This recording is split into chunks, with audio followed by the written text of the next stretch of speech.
First of all, we're going to begin with Aer Lingus. The Labour Court has really put it up to the union because they've produced a final recommendation to increase pilots' pay by 17.75%. It's a big jump from where they were and a little bit down from where they wanted to be. Aer Lingus have said, yep, we're in. And now it's over to IALPA to make their call. It's not binding by any stretch, but it is big movement compared to where both sides were. Eoghan Corry is a travel commentator. He's with us now and has been following this story from the get-go. Eoghan, good morning. Good morning, Jonathan. It sounds like you're joining us from an airport where you seem to perennially live, which is I'm nothing but envious. The whole point of this is we seem to be kind of heading towards a resolution. Do you think we'll get there? We're a long way off the resolution, Jonathan. That's the bad news. We've had 548 flights cancelled so far. I do expect another more than 100 more to be cancelled because the work to rule stays in place while the Labour Court is deliberating, and now IALPA are going to be deliberating. There won't be an escalation of the action. There won't be the equivalent of the one-day strike we saw 2 Saturdays ago. But there are going to be more cancellations.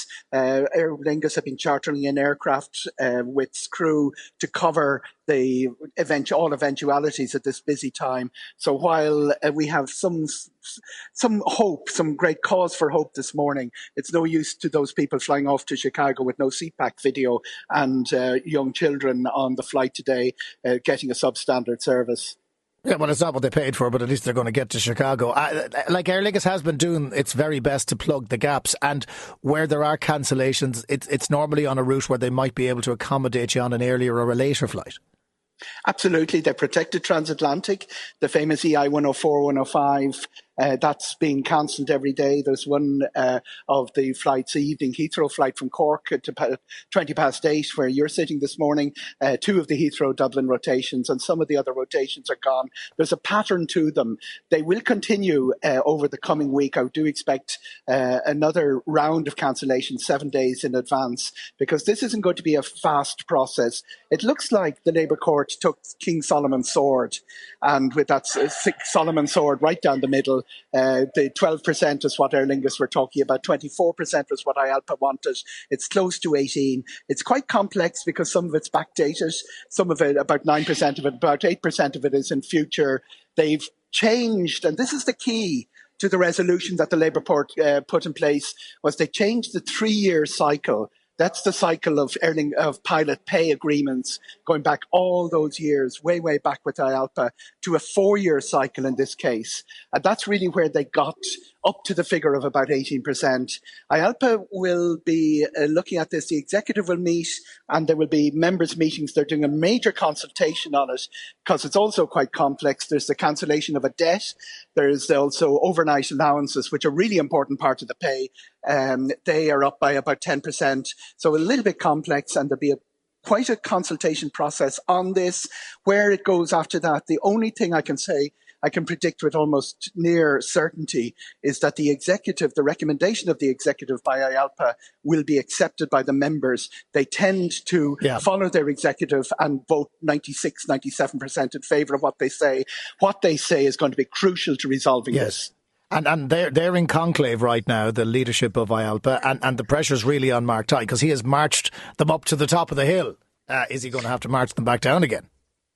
It's very interesting that they had only 8 hours of strike action. They caused all this havoc with a work to rule. So it's sort of a win-win that they didn't have to go without pay. They were continuing as if things were normal when they weren't normal. And that has that they succeeded in putting immense pressure on Aer Lingus with that. They succeeded in absolutely petrifying the passengers. Anyone with an Aer Lingus booking over the summer has been fretting over this, and they've dominated the news agenda. So they've really shown the power that a pilots union has. It's an international power. Pilots unions are the most powerful in the trade union movement left, and they have almost succeeded with all of that. Now, the big question that the executive will be pondering, and I'm going to put it a little bit more crudely than it would be inside the room, is do they take that 18% as the starting point of a new round of negotiations? In other words, put it in the back pocket and go back into Aer Lingus with face-to-face talks. That's a possibility. And the reason I say it is it takes a lot to get a strike mandate. It can take 12, 14, 18 months to go through WRC Labour Court, get your members balloted with instructions for industrial action. People remember the INMO with the nurses and midwives a few years ago, how long a process that was. They got through that process fairly quickly because they needed to have the strike threat loomed, hanging over Aer Lingus during the summer months. They did it, they have it, and having gone to the trouble of getting the mandate, the question is, will they now settle for the Labour Court recommendation, or will they try and push for more? Eoghan, there are very few people listening right now who wouldn't take a 17.7% increase and go, thank you very much, that's very generous, and we'll move on. And no change to their core paying conditions. In fact, other things have happened around it that are to their benefit. If they're hoping that the public will continue to back them or back them at all on this, that's ebbing away. And I think that's why Aer Lingus were so quick to get in and say, absolutely, we'll sign up for this. Yeah, yes, public opinion is irrelevant. You're looking for an increase. Not if you're stuck in Spain. 34,000 of an increase at the top level. That's what's being offered by the Labour Court. The pilots don't care whether they're supported by the public because it's very hard to get support when you're on that level of wages over 140,000 average. And you're really, really destroying people's holidays. They've caused so much havoc to people. So I don't think they worry at all about public opinion. In fact, they've been pressing the public opinion onto Aer Lingus and giving 7 days notice of an action so that Aer Lingus would be forced to pay passenger compensation as well. So they're really using the public to put pressure on Aer Lingus. I don't think they expect much sympathy, and I imagine when you're on the salary levels that they're on, you're not going to get a lot of it.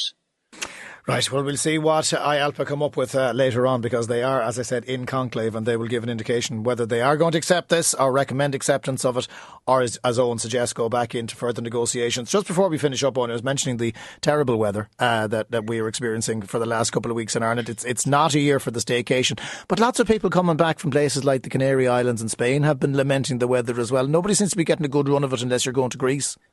Yeah, Greece is absolutely splendid at the moment. There